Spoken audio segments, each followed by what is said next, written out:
The Toronto Maple Leafs have made multiple surprising moves ahead of tonight's big game against the Vancouver Canucks. We're going to break down those moves as well as discuss some major injury updates. We finally have an update surrounding Anthony Stolarz as well as Jake McCabe. Stay tuned for all that in this episode because there's a lot to go over today.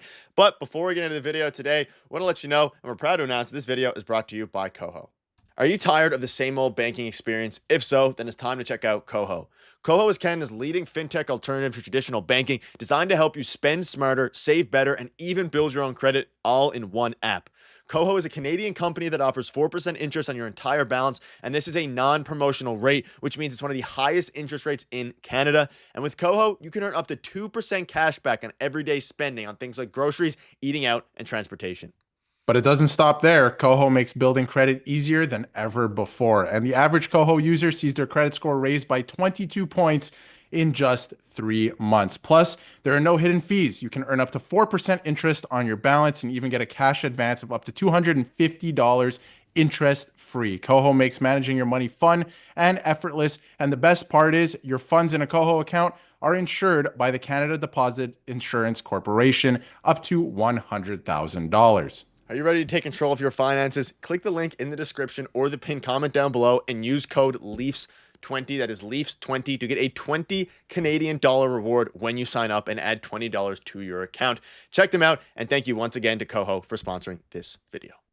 Check them out in the pinned comment as well as the description down below. And again, thank you to Koho for sponsoring this one. But Darius, there's a lot to go over today, and there is some moves being made. There are some major injury updates surrounding Anthony Stolarz, which is the first time we've heard from him, or I guess from Craig Berube about him in a very long time. And let's start with a few different things. We'll, of course, dive into the lines as per usual here. But let's start with a couple of the updates and things like that. So Dennis Hildeby is in the Leafs net at the morning skate, and it's projected to be tonight's starter. It will be his first start since his win against the Flyers last Sunday. So they actually have put in Dennis Hildeby tonight against the Vancouver Canucks, coming off of a big win last Sunday, but the Leafs obviously coming off of a loss a couple nights ago. So Darius, they're going with Dennis Hildeby, and Craig Berube spoke out a bit on the Leafs goaltending and said Walsey has played a lot, and I just think ahead of two with Dallas coming in on Tuesday, I like Dennis's game, mentorship, travel home. That's why I went with Hildeby, and of course a huge game on Tuesday against a very good, probably the best team they've played all month in the Dallas Stars here. So this is one of the moves, but there's a few other ones to go over as well. But I want to get your thoughts on this and leave down below what your thoughts are. They're going with Dennis Hildeby tonight for the first time in 6 days, but a bit of a surprising one here. Not because Dennis Hildeby is, I don't think he's not going to play well. It's just I thought they were going to go with Wall tonight, especially after the loss a couple nights ago. But Wall had a really rough game a couple nights ago there on Thursday. Maybe a little surprising, but it makes sense. This is logical. This makes total sense to me, and exactly what Craig Berube is saying, right? He had a great game last Sunday, Dennis Hildeby, that is. I thought he bounced back great after letting in the first goal. And, Joseph Woll didn't have the greatest game on Thursday against the Carolina Hurricanes. And another factor in all of this is the Vancouver Canucks, at the time we're recording this, which is right after the Leafs morning skate, are still in Carolina right now after playing them last night because of, some weather conditions and stuff they can't take off. So the Canucks are going to be tired. They're going to be coming off of a plane ride right onto the ice, essentially, for warm-up. So the Leafs should take advantage of that with putting Hildeby in net. And again, I thought he had a great performance the last time he played against the Flyers. So why not go with him? And again, Joseph Woll can't play every game. I know it's not a back-to-back filled month, but he can't play every single game. So you got to get Hildeby in there sometimes, and Joseph Woll will be ready to go against the Dallas Stars, and it's going to be a big game. Yeah, and it's also huge for Dennis Hildeby. Hopefully he can build off of what was a great game against the Flyers, but the Canucks are a little bit better than the Flyers, even though they are coming in very late today. And Craig Berube also gave an update on Anthony Stolarz. He said, I think Stolarz will be on his own for a bit on the ice, but I expect that soon, maybe this week, I hope that he can get on the ice and do some things with us. I don't know yet. So, a bit of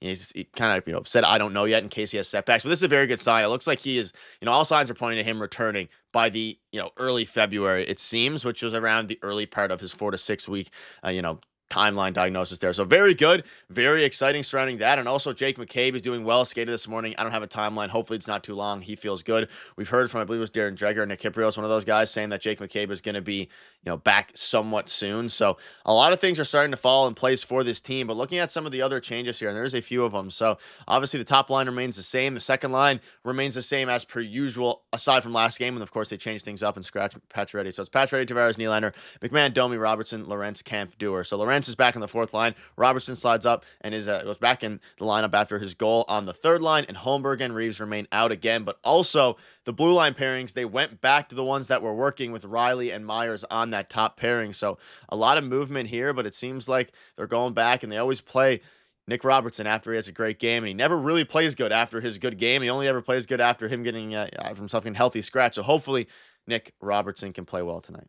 Well, we're seeing a bit of a cycle with Nick Robertson that way, where he gets scratched, he'll come back, he'll have a great game, he earns the next game, and then he kind of falters after that, and he might get scratched a few games later. But in this game, he's put back together with that third line that was playing really well just a couple weeks ago, and obviously through the month of December. So I'm excited to see what they do. Obviously, the second line with Pacioretty back up there, they got to get going. Obviously, Nylander scored last game. That's great. Top line's been playing great, except for last game. I feel like last game was just really weird. Obviously, the lineup was completely different. The Leafs top line was horrible, but they're going back to the classics tonight. They know what works and what they have in this lineup. And obviously, they're still missing McCabe, who I think is a big part of this team. And we're seeing that right now. They're hurting with him out of the lineup, but they know that a couple of these pairings work. I thought Riley and Myers together are a pretty good pairing, right? That Myers has been playing pretty good, so don't mind that at all. And then obviously he'll be in net. So I think it's going to be a very interesting game to see what they do tonight, because a lot of guys are familiar with playing with certain guys on the same line tonight, as opposed to obviously Thursday night. So I think they'll get back on track tonight. Yeah, they need to. And obviously,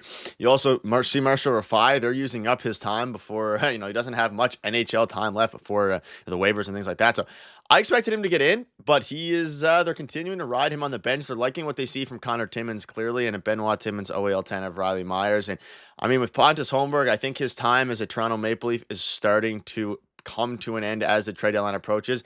And ultimately, this also might be one of the, final stretches for Nick Robertson. We're hearing a lot of buzz about him getting traded, so hopefully he can have some good games, maybe get his value up a little bit, even though that's not really how it works around among the front offices and things like that. But it's going to be very interesting to see. And also, looking at the power play units at the morning skate here, you have Riley Matthews, Nylander, Tavares, Marner, OEL, Robertson, Pacioretty, Domi, McMahon, and Matthew Nyes, of course. So the power play has been okay. It's been a very weird situation, but it's any thoughts on these power play lines? Same, pretty similar to usual here, but I'm hoping they can continue and get this power play going once again. Yeah, they got Riley back up there on the top unit, so I'm interested to see what they do with that tonight. I haven't been a big fan of the power play recently. They got one last game, but it's been pretty bad. So again, they're going. I feel like they need a major shakeup. They got to do something completely different. I feel like a lot of these guys are getting complacent playing with each other and doing the same things on the power play. So I haven't been a fan of the power play all season, although it's been clicking at times.